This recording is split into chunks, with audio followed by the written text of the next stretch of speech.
ನಮಸ್ಕಾರ, ನೀವು ನೋಡ್ತಾ ಇದ್ದೀರಾ ನ್ಯೂಸ್ ಫಸ್ಟ್ ಲೈವ್. ನಾನು ರಾಹುಲ್ ದಯಾನ್. ಮೊದಲಿಗೆ ಕ್ಷಣದ ಹೆಡ್ಲೈನ್ಸ್. ಸಿಎಂ ಡಿಕೆಎಂ ಫೈಟ್ ಕ್ಲೈಮ್ಯಾಕ್ಸ್ಗೆ ಮುಹೂರ್ತ ಫಿಕ್ಸ್. ನವೆಂಬರ್ 15ರಿಂದ 20ರೊಳಗೆ ಸರ್ಕಾರದ ಭವಿಷ್ಯ ನಿರ್ಧಾರ. ಸಂಪುಟ ಪುನಾರಚನೆಯೋ ಸಿಎಂ ಸ್ಥಾನದ ಬದಲಾವಣೆಯೋ ತೀರ್ಮಾನ.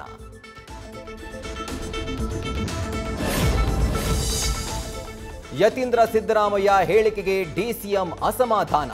ಅನಗತ್ಯ ಗೊಂದಲ ಸೃಷ್ಟಿಸಿದ್ದಾರೆ ಅಂತ ಡಿಕೆ ಶಿವಕುಮಾರ್ ಆಕ್ರೋಶ.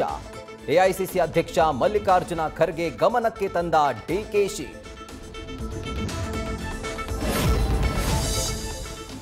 ಐದು ವರ್ಷ ಸಿದ್ದರಾಮಯ್ಯ ಸಿಎಂ, ಸತೀಶ್ ಜಾರಕಿಹೊಳಿ ಸಿದ್ದು ಉತ್ತರಾಧಿಕಾರಿ.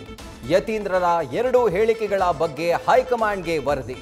ಹೇಳಿಕೆಯ ವಿಡಿಯೋ ಸಮೇತ ಸುರ್ಜೇವಾಲಾಗೆ ರಿಪೋರ್ಟ್ ಕಳಿಸಿರುವ ಕೆಪಿಸಿಸಿ. ಸಿಎಂ ಯಾರಾಗ್ತಾರೋ ಗೊತ್ತಿಲ್ಲ, ಅವರವರ ಹಣೆ ಬರಹ. ಯಾರು ಬೇಕಾದರೂ ಸಿಎಂ ಆಗಬಹುದು.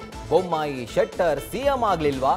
ಸಚಿವ ಎಸ್ ಮಲ್ಲಿಕಾರ್ಜುನ್ ಹೇಳಿಕೆಯಿಂದ ಹೆಚ್ಚಿದ ಕುತೂಹಲ.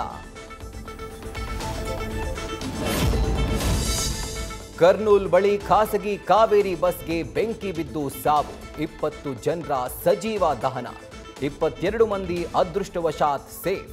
ಮೃತರ ಕುಟುಂಬಕ್ಕೆ, ಗಾಯಾಳುಗಳಿಗೆ ತೆಲಂಗಾಣ ಸರ್ಕಾರ, ಪ್ರಧಾನಮಂತ್ರಿ ರಿಲೀಫ್ ಫಂಡ್ನಿಂದ ಪರಿಹಾರ. ನ್ಯೂಸ್ ಫಸ್ಟ್, ನಿರ್ಭೀತಿಯಿಂದ ನಿಮ್ಮ ಪರವಾಗಿ.